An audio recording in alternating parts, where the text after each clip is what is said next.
से करीब 5000 साल पहले समुद्र के बीच बसी थी एक भव्य नगरी, जहां बड़े बड़े 9 लाख से भी ज्यादा महल थे, जिसमें हीरे और सोने के साथ ही 7 और भी कई अमूल्य रत्नों से कारीगरी की गई थी।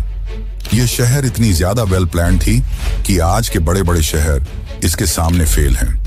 लेकिन फिर एक दिन अचानक यह भव्य शहर देखते ही देखते समुद्र में समा गया। अब समय में आगे आते हैं। यह बात है 1983 की। गुजरात के ओखा तट के पास अरब सागर की लहरें एक अजीब सी बेचैनी के साथ किनारे से टकरा रही थी। भारतीय पुरातत्वविदों की एक टीम गोताखोरी के उपकरणों से लैस समुद्र की सतह पर खड़ी थी। किसी को नहीं पता था कि कुछ ही क्षणों बाद वे एक ऐसा दृश्य देखने वाले हैं जो इतिहास की धारणाओं को हिला देगा। जैसे ही उन्होंने समुद्र की नीली गहराइयों में छलांग लगाई, नीचे उतरते ही रेत, चट्टानों और पत्थरों के बीच उन्हें कुछ अननेचुरल दिखाई दिया, कुछ ऐसा जो किसी समय की गवाही देता था। उनका शरीर थम गया, सांसें रुक गईं और आंखों के सामने जो दृश्य था उसने इस सवाल को जन्म दिया, क्या ये वही नगरी है जिसका जिक्र हजारों साल पुरानी किताबों में हुआ है? क्या सचमुच समुद्र की गहराइयों में एक पूरा शहर दफन है? उनके सामने जो दृश्य था उसे देखकर वे दंग रह गए। बड़ी बड़ी चट्टानें, ऊंची ऊंची दीवारें जिनमें भव्य कारीगरी की गई थी, मानो पानी के अंदर पूरा शहर बसा हो। यह कुछ और नहीं बल्कि यह थी श्री कृष्ण की डूबी हुई नगरी द्वारका। दोस्तों, बहुत पहले से ही महाभारत और रामायण जैसे दिव्य ग्रंथों को मिथ यानी कि किस्से और कहानियों की तरह बताया जाता है, और उन्हीं एक किस्से कहानियों में लिखी थी इस भव्य नगरी द्वारका के बारे में, और इसे भी बहुत समय से काल्पनिक कहानी की तरह ही बताया गया। लेकिन जब 1983 में डॉक्टर SR राव और उनकी टीम ने इस नगरी को खोज निकाला, तो इसने उन लोगों को सोचने पर मजबूर कर दिया जो इसे सिर्फ मिथ मानते थे। डॉक्टर SR राव ने डिटेल्ड आर्कियोलॉजिकल सर्वे और रिसर्च के बाद यह कंफर्म किया कि यह वही द्वारका नगरी है जिसका वर्णन महाभारत और हरिवंश पुराण में मिलता है। तो आखिर ऐसा क्या हुआ कि द्वारका जैसी समृद्ध शहर एक ही झटके में पानी के अंदर समा गई? हम यह भी देखेंगे कि कैसे आधुनिक काल में वैज्ञानिकों ने समुद्री तल में हजारों साल पुरानी दीवारें, स्तंभ, लंगर और कलाकृतियां खोजी, जिनकी तारीखें महाभारत युद्ध से मेल खाती हैं। तो चलिए इस रोमांचक सफर की शुरुआत करते हैं, जहां पुराण, पुरातत्व और विज्ञान मिलकर उस नगरी की कहानी सुनाएंगे जो हजारों साल पहले स्वर्णिम थी, फिर श्रापित हुई और अंत में लहरों में समा गई। लेकिन उससे पहले अगर आपको वीडियो अच्छी लग रही है तो इसे लाइक करके कमेंट में हरे कृष्णा जरूर लिखें।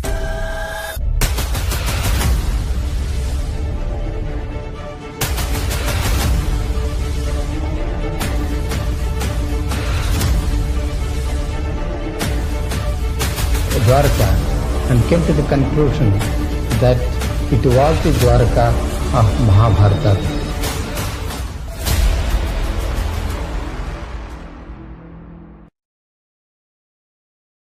बहुत समय पहले जब मथुरा में कंस का आतंक अपनी चरम पर था, तब श्री कृष्ण ने कंस का वध कर नगरवासियों को उसके अत्याचार से मुक्त किया, जिसके बाद श्री कृष्ण मथुरा में ही बस गए। लेकिन कंस की मृत्यु से क्रोधित होकर कंस के ससुर जरासंध ने मथुरा पर लगभग 17 बार हमले किए।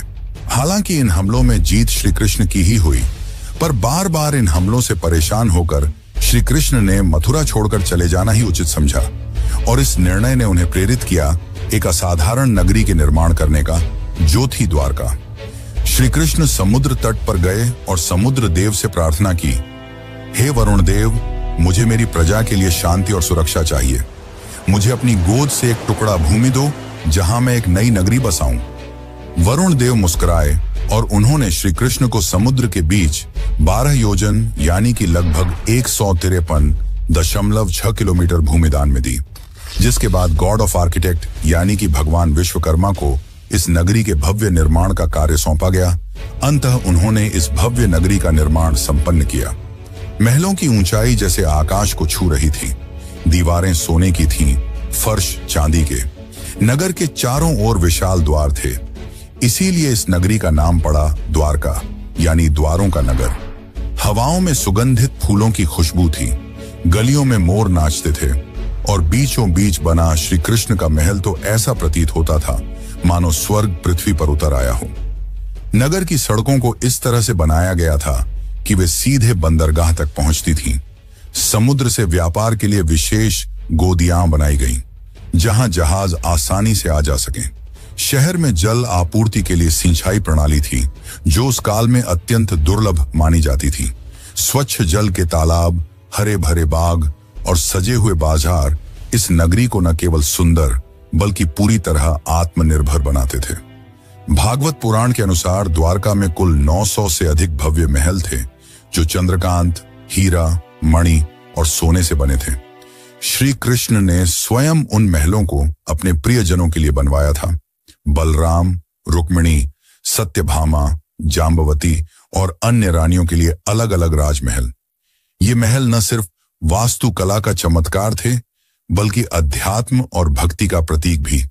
लेकिन यह अंत नहीं था। अब शुरू होने वाला है वो अध्याय जिसने द्वारका को कालातीत बना दिया। एक ऐसा नगर जिसे स्वयं भगवान ने बसाया, देवताओं ने सजाया और समय ने इतिहास में दर्ज कर दिया। लेकिन जहां निर्माण होता है, वहीं विनाश भी इंतजार करता है। द्वारका की यह स्वर्ण गाथा आगे चलकर एक ऐसे श्राप की छाया में डूबेगी जिसकी कल्पना तक किसी ने न की थी। महाभारत का युद्ध समाप्त हो चुका था। धूल में लथपथ योद्धाओं के शव, बिखरे हुए अस्त्र शस्त्र और खून से लाल धरती, कौरवों का विनाश हो चुका था। अपने पुत्रों की यह दशा देखकर गांधारी काफी क्रोधित हो गई। उनका मानना था कि यदि श्री कृष्ण चाहते तो यह युद्ध होता ही नहीं, परंतु उन्होंने ऐसा नहीं किया। जिससे क्रोधित होकर गांधारी ने श्री कृष्ण को श्राप दिया कि जिस प्रकार मेरे वंश का विनाश हुआ है, ठीक उसी प्रकार तुम्हारे भी वंश का विनाश हो जाएगा। इस श्राप ने यदुवंश के विनाश की नींव रख दी। लेकिन एक और कारण है जिसके चलते द्वारका का विनाश हुआ। दरअसल एक समय की बात है, द्वारका के पास एक स्थल जिसका नाम पिंडारक था, वहां एक दिन प्रमुख ऋषिगण पधारे। इनमें विश्वामित्र, वशिष्ठ, नारद, कण्व, दुर्वासा जैसे महान ऋषि मुनि उपस्थित थे। उन ऋषियों को देख श्री कृष्ण के पुत्र सांब और उसके कुछ मित्रों ने मिलकर शरारत करने की सोची। सांब ने एक गर्भवती स्त्री का रूप धारण कर लिया और उन ऋषियों के पास पहुंचे। इस बात से अनजान कि वे ऋषि कोई साधारण साधु संत नहीं, बल्कि त्रिकालदर्शी थे, जिन्हें सब कुछ मालूम था। सांब और उसके मित्र उनके निकट गए और उनकी तपस्या भंग कर ऋषियों से अपने होने वाले बच्चे के बारे में पूछने लगे। अपना इस तरह अपमान होता देख मुनिगण गुस्सा हो गए और उन्होंने सांब को यह श्राप दिया कि तुम एक लोहे के मुशल को जन्म दोगे, जो यदुवंश के विनाश का कारण बनेगी। सांब और उनके साथी भयभीत हो उठे। उन्होंने माफी मांगी, पर अब कुछ नहीं हो सकता था। कुछ दिनों बाद वही हुआ जो भविष्यवाणी की गई थी। जब सांब सुबह उठा तो उसके कपड़ों में एक भारी भरकम मुशल मिला। यह दृश्य देख यदुवंशी चिंतित हो उठे और जब यह बात श्री कृष्ण के नाना राजा उग्रसेन को पता चली तो उन्होंने मुशल के छोटे छोटे टुकड़े कर समुद्र में फेंकने का आदेश दिया। और जैसे ही यह टुकड़े समुद्र में फेंके गए, एक विशाल मछली ने वह टुकड़े खा लिए। कुछ समय बाद जब कुछ मछुआरों ने उस मछली को पकड़ा और जब उसे काटा गया तो उसके पेट से लोहे के टुकड़े निकले। उन मछुआरों ने वह टुकड़े एक जरा नामक शिकारी को बेच दिए। अब वह शिकारी इन टुकड़ों से अपनी तीर बना रहा था और दूसरी ओर द्वारका में स्थिति धीरे धीरे खराब होने लगी थी। गांधारी के श्राप का असर दिखाई देने लगा था। जैसे जैसे समय बीतता गया, यदुवंश के लोगों में अहंकार बढ़ता गया। भोग विलास, मदिरा और दुराचार ने धर्म और मर्यादा का स्थान ले लिया था। नैतिकता समाप्त हो चुकी थी। फिर एक दिन, जिसे आज भी प्रभास त्रिकाल के नाम से जाना जाता है, यदुवंश के वीरों ने समुद्र किनारे एक उत्सव आयोजित किया। शराब, घमंड और गाली गलौच ने मिलकर उस उत्सव को युद्ध भूमि में बदल दिया। वे आपस में ही लड़ने लगे। जिन हथियारों से उन्होंने युद्ध जीते थे, उन्हीं से वे एक दूसरे को मारने लगे। श्री कृष्ण समझ चुके थे कि अब विनाश निकट है, जिसके पश्चात वे वन की ओर चल पड़े और वहां एक वृक्ष के नीचे विश्राम करने लगे। तभी वहां वह शिकारी पहुंचा जिसने उस मुशल के टुकड़े से तीर बनाए थे। उस शिकारी ने श्री कृष्ण को हिरण समझकर उन पर तीर चला दी, और जैसे ही तीर श्री कृष्ण के पैरों में लगी, उन्होंने यह लोक त्याग दिया और उनके मृत्यु के साथ ही पूरी द्वारका नगरी पानी में समा गई। इस प्रकार द्वारका का वह वैभवशाली अध्याय समाप्त हुआ। वह नगर जिसे स्वयं भगवान ने बसाया था, जिसने एक युग देखा था, अब रह गया केवल शास्त्रों के पन्नों में और समुद्र की खामोशी में छिपी एक अमर स्मृति के रूप में। फिर आया साल 1963, जब भारतीय पुरातत्व सर्वेक्षण विभाग यानी कि ASI ने पहली बार बेट द्वारका के पास खुदाई शुरू की। ये वही इलाका था जिसे स्थानीय लोग सदियों से भगवान श्री कृष्ण की नगरी मानते आए थे। खुदाई में वहां से कई प्राचीन बर्तन, मूर्तियां और पक्के ढांचे मिले। इससे ये तो साबित हो गया कि यह जगह काफी पुरानी है, लेकिन इससे द्वारका की असली पहचान अभी भी पूरी तरह साफ नहीं हुई थी। इसके कुछ साल बाद 1970 के दशक में एक और बड़ा सुराग मिला। जामनगर के सरकारी रिकॉर्ड में एक प्राचीन ताम्रपत्र का जिक्र था, जो करीब 6ठी शताब्दी का बताया गया। यह ताम्रपत्र सिंधदत्य नाम के राजा से जुड़ा था और उसमें साफ साफ लिखा था कि यहाँ भगवान श्री कृष्ण निवास करते थे। यह ऐसा पहला ऐतिहासिक दस्तावेज था जिसमें धर्म और इतिहास आपस में जुड़ते नजर आए। इससे इतिहासकारों को पहली बार यह लगा कि द्वारका सिर्फ एक कल्पना नहीं, बल्कि शायद एक खोया हुआ सच है। इसके बाद इस खोज को सही दिशा दी SR राव ने। वे ASI के वरिष्ठ अधिकारी थे और भारत के शुरुआती समुद्री पुरातत्वविदों में से एक माने जाते हैं। उन्हें महाभारत और पुराने ग्रंथों की बातों पर भरोसा था।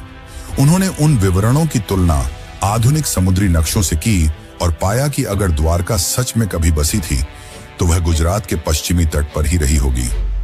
इसी सोच से 1979 में भारत में पहली बार समुद्र के नीचे पुरातात्विक खोज की नींव रखी गई। डॉक्टर राव ने गोवा स्थित नेशनल इंस्टीट्यूट ऑफ ओशनोग्राफी यानी कि NIO की मदद ली और एक नई खोज का अभियान शुरू किया। यह काम आसान नहीं था। न तो उस दौर में भारत के पास अच्छे उपकरण थे, न ही आधुनिक तकनीक।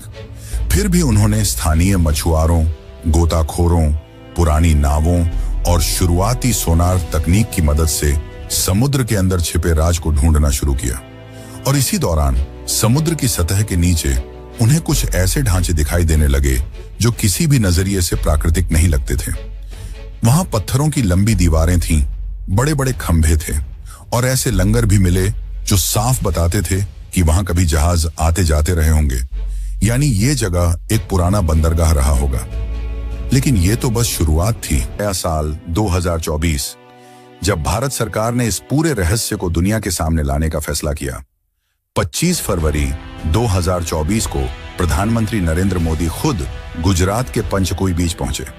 उनके साथ थी भारतीय नौसेना, ASI, NIOT और वैज्ञानिकों की एक टीम जो स्कूबा डाइविंग से समुद्र की गहराइयों में जाने वाली थी, वहीं जहां श्री कृष्ण की नगरी कभी खड़ी थी। ये कोई आम डाइव नहीं थी, ये इतिहास से साक्षात्कार था। जैसे ही प्रधानमंत्री समुद्र में उतरे, वहां पत्थर के स्तंभ, लंगर, मंदिर की नींव और प्राचीन दीवारें दिखाई दी। मोदी जी ने खुद समुद्र की गोद में मोरपंख अर्पित किया, जो श्री कृष्ण की स्मृति और भारत की सनातन विरासत को फिर से जीवंत करने का प्रतीक था। इसके बाद उन्होंने द्वारिकाधीश मंदिर में जाकर श्री कृष्ण और रुक्मिणी माता के दर्शन किए।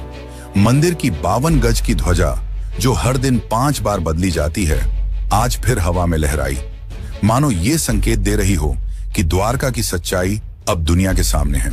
आज की तारीख में द्वारका 2 भागों में बसी है।